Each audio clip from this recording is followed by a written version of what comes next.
ეს არის საქართველოსა და თურქეთის გადამკვეთი საფეხბურთო მატჩის სწრაფი მიმოხილვა. ხო, 14 ოქტომბერს იზმიტში იყო მსოფლიო ჩემპიონატის საკვალიფიკაციო ეტაპი. საქართველოს ნაკრები თურქეთს ხვდებოდა და ეს იყო მართლა კრიტიკული თამაში ჯგუფში ჩვენი ამბებისთვის რა.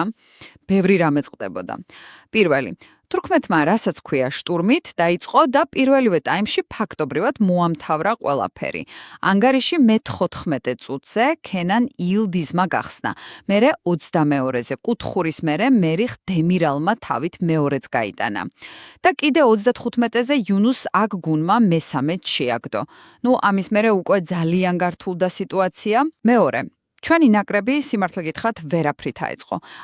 ვილი სანიოლის 4 მცველიანმა სქემამ თურქების სწრაფ ფლანგებს ვერაფერი მოუხერხა.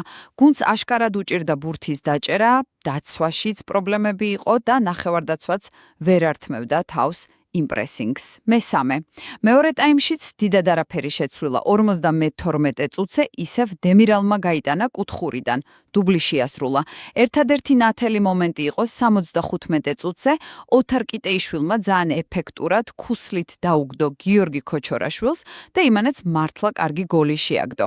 მცდელობა იყო გიორგი გოჩოლეიშვილმა ძელსაც გაარტყა, მაგრამ თამაშის შემოbrunების რეალური შანსი სამწუხაროდ აღარ იყო. და ბოლოს წავაგეთ 4-1. მწარე მარცხია და ამით მსოფლიო ჩემპიონატზე გასვლის შანსი ფაქტობრივად გაქრა.